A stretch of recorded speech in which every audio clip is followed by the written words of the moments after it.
terre d'accueil. Le Cameroun, nous pouvons nous en vanter. Mais est-ce la réalité? Puisque chaque fois que nos invités arrivent, c'est soit des critiques, des cris d'orfraie, et par la suite, ils sont totalement mis au pilori par nous-mêmes. Les Congolais, lorsqu'il y avait le Chan 2021, se sont retrouvés devant une situation avec quasiment leurs meilleurs éléments qui ont été testés positifs au Covid-19. Ça avait fait des vagues de foucade. Et puis, c'est passé comme une lettre à la poste, mais cela est resté comme une angine à travers la gorge. On aurait pu au moins se dire que le Cameroun allait tirer l'expérience grâce à ses erreurs du passé pour ne plus les répéter. Et nous y voici, malheureusement. Les Burkinabés sont actuellement en train de se plaindre, alors que c'est eux qui sont les premiers adversaires du Cameroun pour le coup d'envoi de la CAN 2022. Selon Bertrand Traoré, qui d'ailleurs est le capitaine de l'équipe, la sélection du Burkina Faso, communément appelée les Talons, ils ont subi un test vendredi à 1h indue, 22h, 23h. Mais ce test, faut-il le souligner, le matin, avant, ils avaient déjà reçu la visite des faux médecins qui n'étaient même pas reconnus par la CAF. D'où sortaient ces médecins? C'était des médecins camerounais qui s'étaient donc improvisés pour venir faire des tests anti-Covid. Ayant été immédiatement happés, ils avaient réussi à se faufiler et à disparaître. Et dans la soirée, voilà notre équipe qui est arrivée pour donc faire ces tests-là. Et ces tests, au lieu de faire les tests PCR, ils ont fait plutôt les tests antigéniques.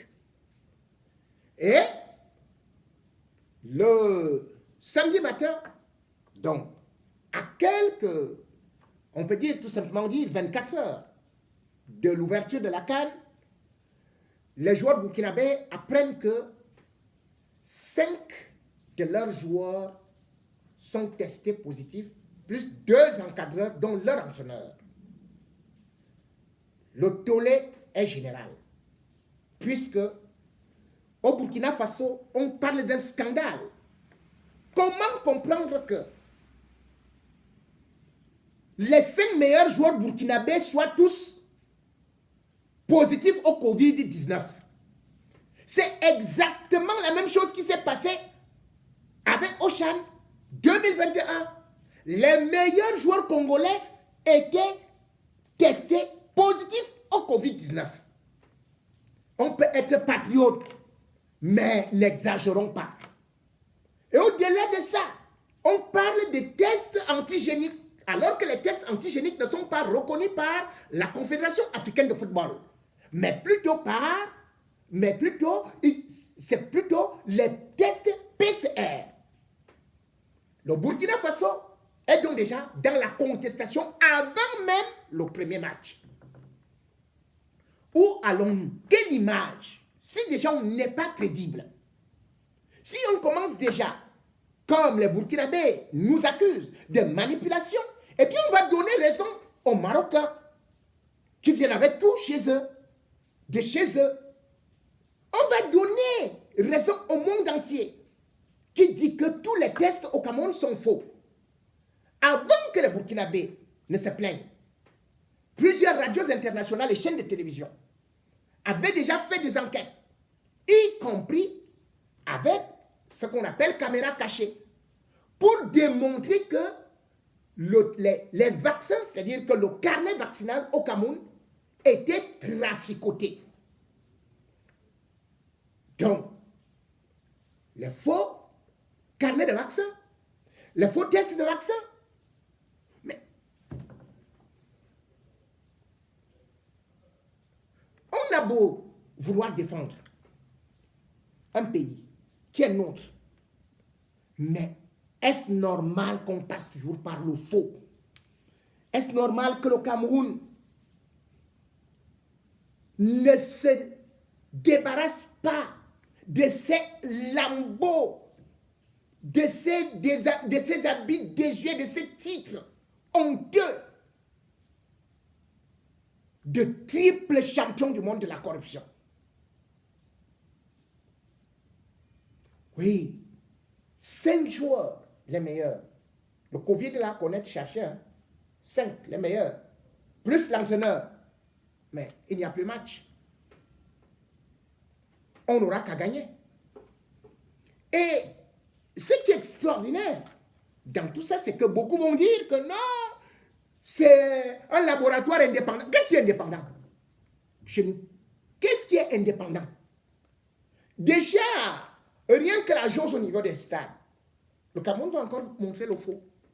Puisque officiellement, le monde entier sait que, selon les statistiques, le Cameroun n'atteint même pas 3% de vaccination. La condition pour entrer au stade, 1, c'est la vaccination. Et quand on parle de la vaccination, c'est 2 doses. Mais curieusement, on trouve déjà que beaucoup ont même les vaccinations et d'autres même des certificats de perte, des certificats de vaccination ou bien de carnet de vaccination et de ceci et cela. Ils ont déjà tout produit. Et là, chers amis, comment va-t-on donc nous respecter? Et ce qui est beaucoup plus grave, c'est que derrière tout ça, certains journalistes, lorsque ils commencent à parler, on dit non, c'est de la mauvaise foi, rentrez chez vous, faites ceci, faites cela. Mais nous n'oublions jamais, une journaliste de BBC nous avait parlé juste des moustiques. Les Camerounais, terre d'accueil, avaient pris celle-là en sandwich. Elle ne peut même plus mettre pied au Cameroun. Mon confrère, Eric Bamrout, a publié une photo d'une route de Yaoundé. Tout le monde est monté sur lui. Ouais, et c'est la route là que tu as vue. On a les autoroutes, on a ceci et cela. Mais vous parlez à quelqu'un qui vient des autres pays qu'il a visités. Non seulement qu'il vient de la France, mais il a déjà visité beaucoup de pays africains et il couvre la Cannes depuis au moins 16 ans ou 20 ans. Vous n'allez pas lui demander la photo qu'il prend.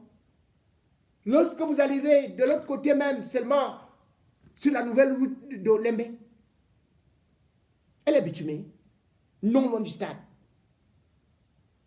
Et à côté de là, il y a quelque chose qui se passe, c'est-à-dire l'insécurité. Parce que les gens sortent de là où il y a les fleurs pour venir agresser des gens. Lorsqu'on vous agresse dans votre pays, vous vous plaignez. Mais lorsqu'un étranger va dire qu'on m'a agressé à Yaoundé, vous allez monter sur lui. Tout un chacun d'entre vous sait bel et bien que il y a actuellement les poubelles, par exemple au carrefour de l'hôtel Paradis, alors qu'on a la Cannes. Les étrangers viennent là, ils passent par là. À Tongolo, tout un chacun se connaît, et même au carrefour de Longak, qu'à partir de 22h, 23h, on agresse, qu'il n'y a pas la sécurité, y compris au niveau de la route présidentielle. Quand les journalistes seront agressés, quand les étrangers seront agressés et qu'ils vont se plaindre, vous allez dire « Wow, wow, on ne nous aime pas, rentrez chez vous, rentrez. » Mais attendez. Les yeux de l'étranger voient plus clair, disait Paul Lyoto. Ceux qui viennent parler de certaines choses parce qu'ils ont voyagé, beaucoup qui parlent là n'ont jamais voyagé. Ils n'ont jamais pris d'avion. Ils ne sont même pas allés à Malabo. Ils ne sont même pas allés à Libreville. Et ils croient que Yaoundé est beau. Mais moi, j'ai des confrères et attendaient la canne. Ceux qui viennent d'Angleterre, qui viennent d'Allemagne, qui viennent de partout, ils ont eu à atterrir à Douala. Ils disent, mais attendez, mais ta capitale économique là, c'est du gros bordel, c'est un gros village. Oui, mais parce que ce qu'il y a là-bas n'offre pas les garanties d'une ville. Voyagez à Dakar. Allez voir comment est Dakar. Allez voir, je ne prends pas Abidjan. Allez voir comment est Dakar. Et revenez comparer à Yaoundé. Revenez comparer à des situations, certaines routes. Mais vous n'allez plus rentrer. Cette canne devrait être une occasion pour le ministère du Tourisme de vendre au moins les valeurs culturelles du Cameroun. Parce que sur ce côté-là, le Cameroun en a terriblement. Et les danses, et les cultures, et les... Mais tout est là, y compris notre art.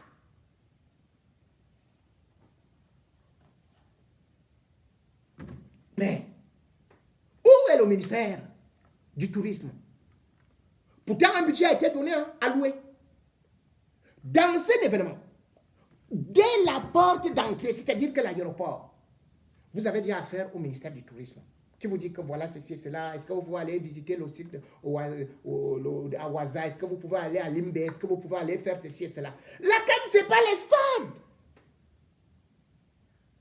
Puisque les gens doivent bien revenir au Cameroun, mais ils ne reviendront pas pour venir dormir au stade. Les stades, là, c'est pour un mois. Mais tous les services qui devraient être utilisés pour au moins mettre la canne en avant n'ont pas fonctionné.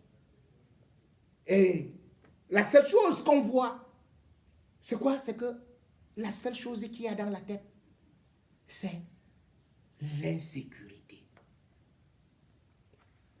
Alors les autorités camerounaises ont transformé la canne en guerre.